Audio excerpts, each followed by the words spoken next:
Ven, Mari Carmen, ven. Ven, que te voy a enseñar una cosa. ¿Pero qué? Es una sorpresa, ven.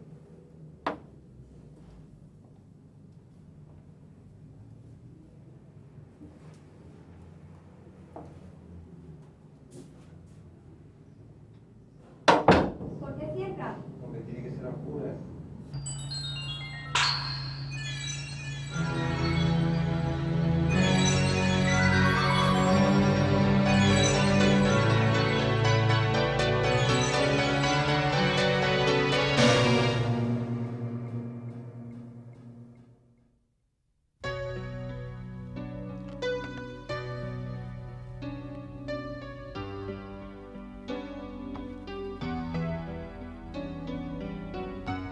Ay,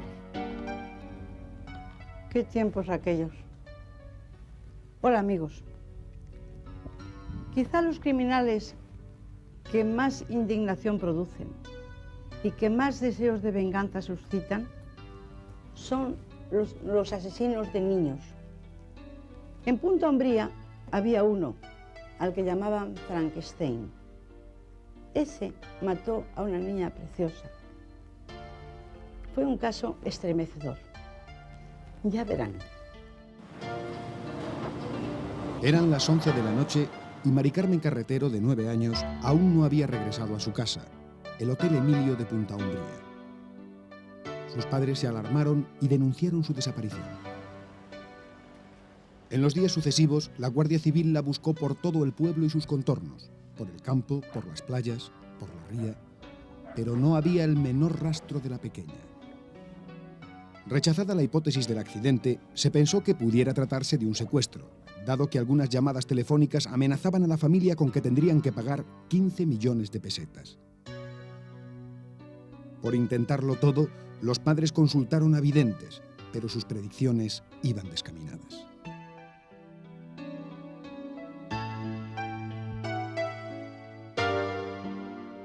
La última vez que se vio con vida a Mari Carmen Carretero fue a las 5 de la tarde del día 24 de octubre de 1985.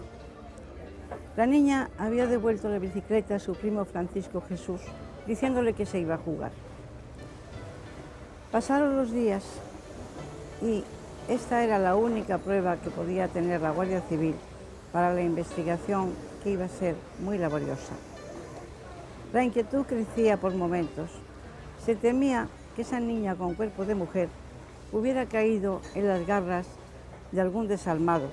¿Pero dónde se ocultaba? El cadáver de Mari Carmen se encontró en una casa propiedad de sus padres 9 días después de la desaparición. El hallazgo fue totalmente fortuito. En el piso de arriba, como yo he dicho antes, resulta de que vivían las empleadas del hotel. Entonces, por lo visto, se les fundió la luz o algo y tuvieron que bajar a la planta de abajo, que es donde están los magnetotérmicos y los diferenciales, o el interruptor general. Entonces, al llegar, al abrir la puerta de la planta de abajo es cuando perciben un fuerte olor, y lo que hacen es que van al bar de la Traíña y llaman a 2 camareros, porque dicen que ese olor es un olor muy fuerte y que a ella le da miedo mirar dentro. Así es como se descubre el cuerpo de la menor. En la habitación existían 3 camas, entonces la última, según el sentido de entrada, que era la más próxima a la ventana, debajo de esa cama es donde se encontraba la menor.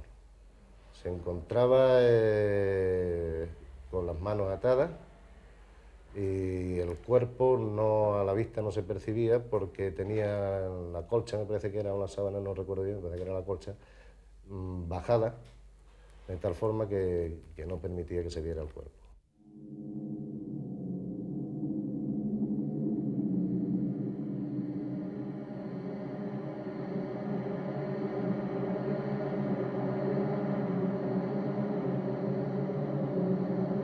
La noticia corrió como la pólvora por Punta Umbría y muchos se sorprendieron de que la niña estuviera tan cerca de sus padres. La propia familia mira en el hotel, pero mira en la parte superior, que es donde, en la planta alta, que es donde están alojadas las empleadas del hotel. La planta baja no la miran porque la habían ya limpiado, la habían cerrado unos días antes y entonces la dan como que no existe nadie allí, pues está la puerta cerrada. Los perros nuestros detectores de personas, marcan, mediante señuelo de la menor, marcan todos los recorridos de la niña, pero esos recorridos son coincidentes con los que la menor hace normalmente tanto para colegio como para jugar. La autopsia reveló que Mari Carmen había sido violada y estrangulada. Todo parecía indicar que el agresor la había matado porque temía que le delatara.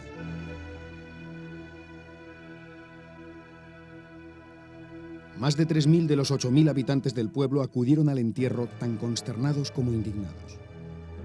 Nadie podía admitir que esa niña fuerte y bonita, a la que no gustaban las muñecas, sino pintar, tocar la guitarra y jugar al fútbol con sus primos, hubiera tenido tan trágico final. Pero todos confiaban en que la Guardia Civil haría pronto justicia. Se organiza un abanico investigativo que va en el que se investiga tanto a sus familiares más allegados, como tanto en segundo, incluso tercer grado, dentro de estos familiares, los amigos de las niñas, los amigos de los familiares y cualquier otra persona como empleados o clientes del propio hotel. Este es el enfoque que se le da a la investigación en función de que la niña, al ser de un carácter un poquitín abierto y tener contacto con personas conocidas, pensábamos que cualquiera de esas personas pudiera ser o resultar el autor de los hechos. Su padre y un tío estaban entre los sospechosos. Uno de los principales, sin duda, era Juan Carlos Oria Martín, soltero empedernido y empleado del bar La Traíña, que, según decía, había estado aquella tarde jugando a la pelota con Mari Carmen y poco después escuchó que alguien la llamaba autoritariamente desde la casa de la calle San Francisco Javier. Lo cierto es que había demasiados sospechosos en el entorno del Hotel Emilio. Cuando un mes después de que apareciera el cadáver de Mari Carmen, yo regresé a Punta Umbría, encontré al vecindario sobrecogido por el temor. Había una psicosis, pensando que estaba suelto un asesino y que podía ser cualquiera de los vecinos del pueblo. Las madres acudían en busca de sus hijos a la escuela por el temor de que alguien les pudiera coger cuando se dirigieran solos a sus casas. Por cierto, que un día presencié una escena patética. Una de esas madres se hallaba a la puerta del colegio esperando impaciente la salida de su hijo, que se había retrasado. Se puso histérica y gritó diciendo que le habían matado a su hijo, que se lo había llevado el asesino. El niño simplemente se había retrasado en salir, entretenido charlando con uno de los profesores. No pasaba nada más que eso. Pero nos hizo pensar que en el pueblo existía tal vez la creencia de que nunca llegaría a descubrirse el crimen. Las cosas se habían complicado cuando por disposición judicial se procedió a la exhumación del cadáver una semana después del entierro, a fin de que lo examinara el prestigioso doctor Luis Frontela, catedrático de Medicina Legal de Sevilla. Su diagnóstico cuestionó la primera autopsia. En el informe del mismo aparece la afirmación de que han desaparecido el aparato genital de la niña y que consecuentemente a eso no cabe un pronunciamiento médico, un informe sobre si ha habido penetración vaginal, si lo hubiera habido o no. En la primera autopsia, lógicamente el examen del cadáver, pues se produjeron, según resulta, de las actuaciones y de los informes en el acto del juicio oral, dos cortes longitudinales y uno transversal con objeto de darle la vuelta al aparato genital y observarlo desde dentro. Y bueno, eso yo no sé si supone necesariamente el desprendimiento de esa parte del cuerpo del cadáver. El caso es que Frontela, cuando hace esta segunda autopsia, dice que allí no estalla y que consecuentemente a esto él no puede pronunciarse sobre si ha habido o no violación. A pesar de eso, como lógicamente hay zonas aledañas a la vagina, yo le pregunté si en ella se podía haber comprobado la existencia de sufusiones hemorrágicas. Y dijo que sí, que en esas zonas aledañas que él había observado En el cadáver, aun a pesar de la desaparición del aparato genital, se podían apreciar algunas sufusiones hemorrágicas, pero que habida cuenta de esa desaparición del núcleo esencial donde se podía haber centrado la investigación en orden a ese hecho, no podía pronunciarse sobre si había habido o no violación. Tampoco se encontraron ya señales de estrangulamiento en el cuello, pero ello no excluía que la muerte se hubiera producido por asfixia, al apretarle la cabeza sobre el colchón o al cubrirle con la mano nariz y boca. Esto no dejaba huellas, pero tampoco eximía de culpa a quien lo hizo. Con el tiempo transcurrido, algunos pensaban ya que la niña había tenido una muerte accidental. Entretanto, la Guardia Civil seguía su paciente investigación. La clave para identificar al asesino estaba en el resultado de los análisis de las muestras de cabello y saliva y en las huellas dactilares recogidas a más de 30 personas.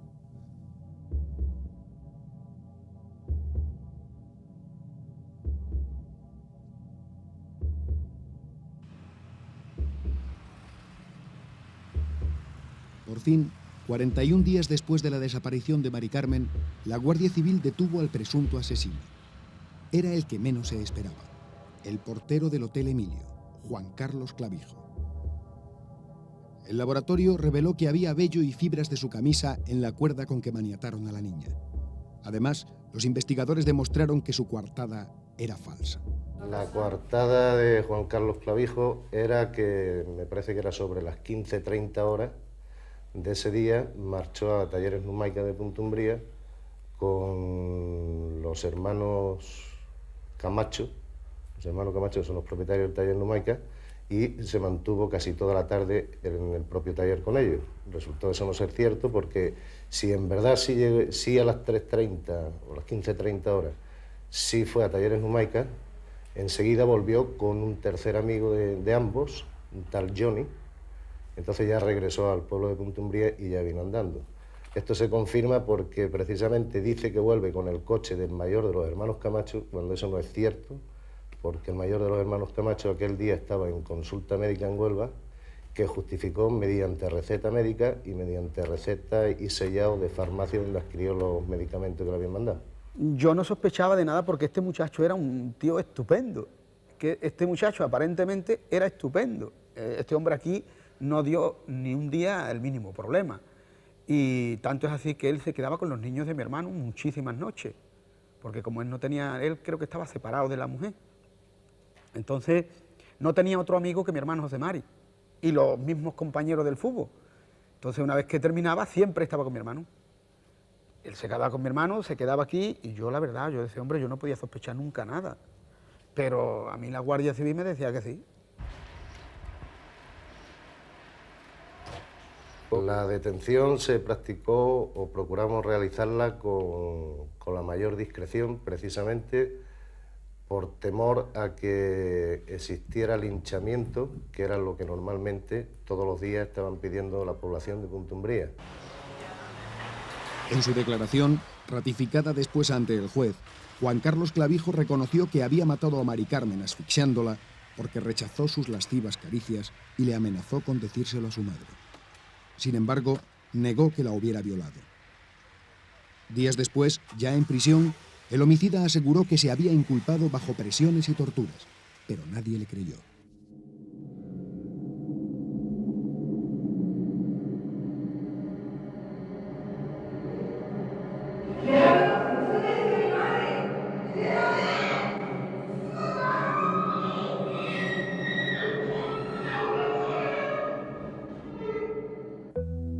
Juan Carlos Clavijo, de 29 años, llevaba 4 viviendo en Punta Umbría. Casado y separado de su esposa e hija que viven en Cádiz, el homicida era amable y cariñoso con los niños y estos le apodaban Frankenstein por su enorme estatura y vigor. Cuentan en Punta Umbría que su pasión, además de las novelas de Agatha Christie y las revistas pornográficas, era el deporte. No hemos visto nunca nada raro en él, siempre era cordial, siempre amable, era muy trabajador y que nunca ha visto problemas.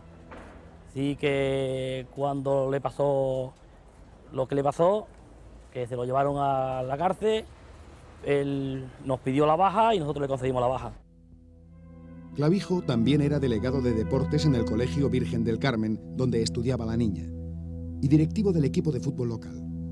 A todos sorprendió su nueva condición de criminal.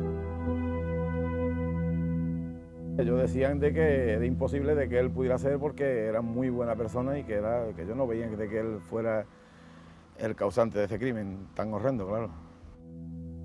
Empleado desde hacía 3 años como portero de noche del hotel, Clavijo estaba integrado en la familia Carretero y se había ganado la confianza de la niña.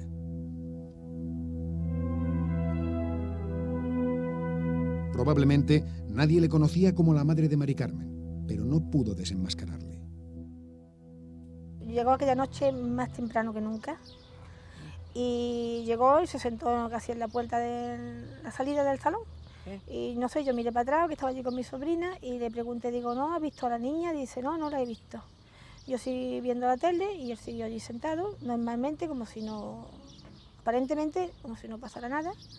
Y claro, yo ya a partir de las 10, como le he dicho antes, pues me empecé a inquietar, ¿no? Entonces le volví a preguntar y entonces ya yo pensé que a la niña le había pasado algo. Y cuando empezaron a buscarla por todo el pueblo, él iba en el grupo. Él iba en el grupo, pero iba como obligado, porque mismo en la foto se ve después la foto de la Guardia Civil y se ve en la fotografía de los periódicos de que está como ausente. Él iba porque tenía que ir, porque en un momento que me dijeron a mí que la niña había aparecido en la canaleta, estaba en la puerta del hotel, entonces le digo, al favor de ir, si la niña ha aparecido algo destrozada, que no vengan aquí, que la lleven a la residencia. Entonces él salió andando muy tranquilo, pero sin prisa, porque claro, él sabía dónde estaba la niña. Clavijo intervino, como les decía, intervino en la búsqueda de la niña, pero lo que hacía era una pantomima. Es decir, lo que hacía precisamente era evitar que se buscase a la niña donde él la había dejado. Porque fue el padre precisamente quien tuvo la intención de entrar a ver en ese inmueble que tenían como auxiliar de las camas del hotel, y Clavijo le dijo, no, ahí ya hemos mirado y no está. Como quiera que además en la parte superior tenían los dormitorios, el personal femenino del hotel, pues el padre quedó convencido de que allí no estaba y ya no buscaron allí. Y se lo llevó lejos, se lo llevó a las afueras de Punta Umbría, buscando a la niña donde efectivamente no podían encontrarla. Hombre de carácter frío, taciturno y misógino, se dice que maltrataba a su exmujer y que quiso matar a su hija. El homicida disimuló en todo momento su culpabilidad. La Guardia Civil en la investigación lanzó un mensaje subliminal de que el autor era seguramente una persona misógena, una persona que evitaba el trato con las mujeres, adultas, ¿se entiende?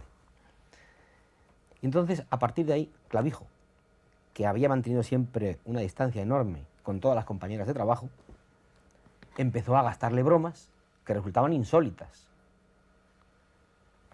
y que, lógicamente, las alarmaban hasta el punto de asustarlas, porque no habían sido nunca normales. Bajo la apariencia que tiene de buena persona, no es buena persona, es frío, calculador, es malo. Es malo. Porque claro, se hace con una niña eso, una persona que no lo quiere hacer, sale corriendo y se entrega.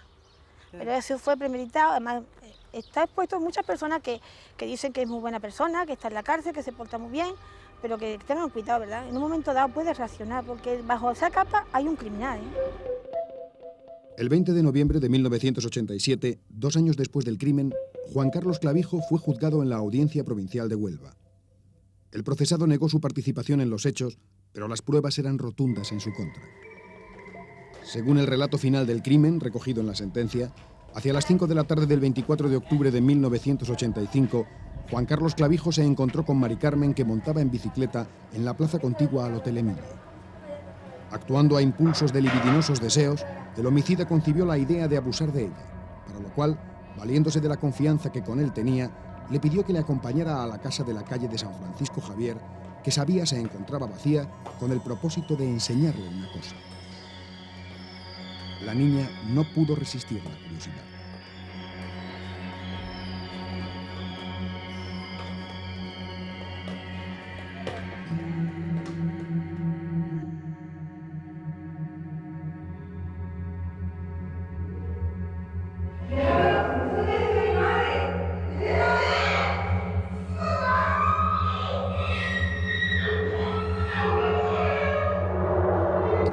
la puerta de la casa con llave, la dejó en la recepción del hotel y se puso a ver la televisión.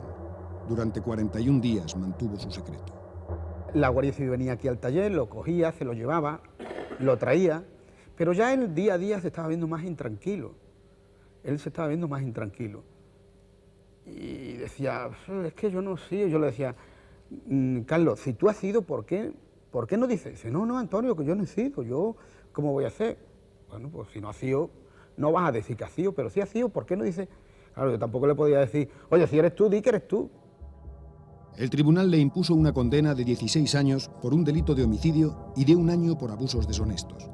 En concepto de indemnización se le obligó a pagar a los padres de la víctima 10 millones de pesetas, aunque fue declarado insolvente. Por último, se le prohibió volver a Punta Umbría hasta no tener cumplidas las penas. La sentencia no satisfizo a la familia y la recurrió ante el Tribunal Supremo, que la incrementó en 4 años por el agravante de abuso de superioridad.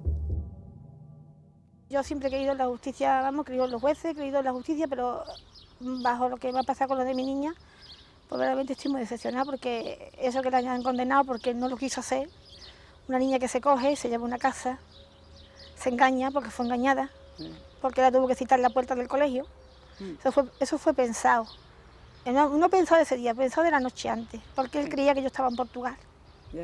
Entonces vio el día que la casa estaba sola, que las chicas del hotel estaban en Portugal de excursión, y él pensaba que él no apareció ni a comer aquel día. La condena de Clavijo no es nada más que el resultado de una absoluta y plena certeza, de una total convicción de su participación en los hechos, porque si no, ningún tribunal le condenaría. Y solo la duda de que pueda o no pueda ser es suficiente para la absolución. Como ha ocurrido con el tema de la violación, ha surgido la duda como consecuencia de esa lamentable desaparición que originó este informe del doctor Frontela, y ante esa duda, lógicamente, el tribunal absuelve. Tan solo después de 5 años de haberse cometido el crimen de Punta Umbría, el autor ya sale los fines de semana y se pasea por Huelva. Y me temo que pronto estará en la calle. ¿A ti qué te parece? Hombre, esa es la ley, Margarita. Yo no puedo opinar sobre la ley, indudablemente, pero cuando lo han dejado en libertad, lógicamente será porque la ley lo establece así, que habrá cumplido la parte que le corresponde de la condena, y ahora está en régimen abierto. Sí. Indudablemente lo que pasa es que eso lo que sí que va a producir es un rechazo en la población de Huelva, me supongo. Cuando lo vean en la calle dirán, pero bueno, ¿esto qué es? Pero la ley es así, lo que a lo mejor podemos hacer es algo para mejorar esa ley, pero de momento... De momento tenemos que atenernos a eso. Me ocurre en estos casos, cuando un niño desaparece, que hay mucha gente que opina que se trata de una red de trasplantes de órganos. ¿Y eso puede ser? A mí eso me llama mucho la atención. Además, a raíz de unos casos que han ocurrido en España hace unos meses, hemos tenido precisamente una avalancha de manifestaciones en ese sentido. Yo llevo 21 años en la policía, y de los cuales 8 años y medio como responsable de comunicación, antes a nivel más regional y ahora a nivel nacional. Yo no he visto jamás ningún caso, o no conozco ninguno, en los que se haya secuestrado a un niño para hacer con él un trasplante de órganos. Además es descabellado, si te fijas bien, porque para hacer un trasplante de órganos no lo puede hacer cualquiera. Los órganos, no sé, tienen un periodo de adaptación al otro cuerpo muy corto, o sea, puede ser pues horas. Y entonces secuestrar a un niño para sacarle los órganos y hacer un trasplante me parece además... Tendrían que mantenerle vivo hasta el momento del trasplante. Claro, habría que mantenerlo vivo, hacer el trasplante, etcétera, pero todo eso requiere un equipo médico muy importante, o sea que la verdad es que no. Y por otra parte además hemos de pensar en una cosa, ¿para qué te vas a arriesgar? Digo yo, ¿para qué te vas a arriesgar a secuestrar a un niño en España? Con los problemas que eso trae, esos follones en la prensa, toda la policía detrás, cuando en otros países, donde sí que he oído hablar de estos casos, pues los padres de los niños te los venden por el módico precio incluso de 5.000 pesetas. Y no tienes ningún problema. Yo estas consideraciones las hice a todos los medios de comunicación. Me costó hacer, pues yo qué sé, 17 entrevistas en televisión, más o menos, un montón de programas de radio, explicándole a los ciudadanos de este país que eso no se producía, o que yo no tenía conocimiento de que se produjera. Sí. Bueno, habías hablado antes que eso va a producir en Punta Umbría una convulsión, ¿no? Y ocurre también Que puede producirla, yo no sé si la va a producir, claro. Puede producirla. Porque es que lo que te iba a decir es que generalmente cuando ocurren estos casos de estos crímenes tan terribles de niños y niñas, pues la gente sale, se echa a la calle a pedir justicia, pero a pedir además que le entreguen al criminal. Acuérdate del caso de Huelva, el último caso de Huelva, vamos, incluso tuvo que intervenir la policía para frenar, querían linchar al agresor. Y piden pues que nos lo entreguen, que lo maten, piden la pena de muerte. Eso es una barbaridad. Sí, es una barbaridad. Pero en los Estados Unidos todavía, en algunos estados, está vigente la pena de muerte. Para este tipo de delitos, sí. ¿Tú crees que puede ser una medida disuasoria, la pena de muerte? Entramos en el campo de las opiniones personales. Sí. Como estamos en tu casa, yo voy a ser muy franco y muy honrado. Que te agradezco mucho que hayas venido. Muchas gracias. Yo lo que sí que opino es que la pena de muerte no es admisible en ningún caso. Yo no estoy de acuerdo con la pena de muerte, ni siquiera para los delitos de terrorismo. Sí. Porque además tenemos un ejemplo claro. O sea, en Estados Unidos pues están condenando a muerte permanentemente a gente y cada año ejecutan a unos cuantos con la cámara de gas o de algún otro procedimiento, y no por eso deja de haber esos crímenes macabros, violentos, o esos locos que un día cogen una carabina y se ponen a disparar contra las personas que están en un supermercado o en una hamburguesería. No se consigue nada. No, porque el que mata no piensa que le pueden coger y que le pueden matar. Claro, no reacciona, su mente está en ese momento en lo que tiene que hacer, que es matar. Sí, pero que es no, lo que además quiere hacer. Lo que quiere hacer, porque eso es lo que le produce ese morbo especial, pero no piensa, no analiza las consecuencias que va a tener. Entonces yo creo que la pena de muerte, desde luego no. Ahora, una sanción, digamos, lo suficientemente disuasoria, pues sí que sería conveniente, claro, porque indudablemente cuando tú tienes un tema, pues ese, como dices, de Punta Umbría, o como otros muchos casos que han sucedido, ¿no?, donde a los pocos meses o a los pocos años ves al agresor en la calle, pues yo supongo que a la familia se le tiene que remover el cuerpo.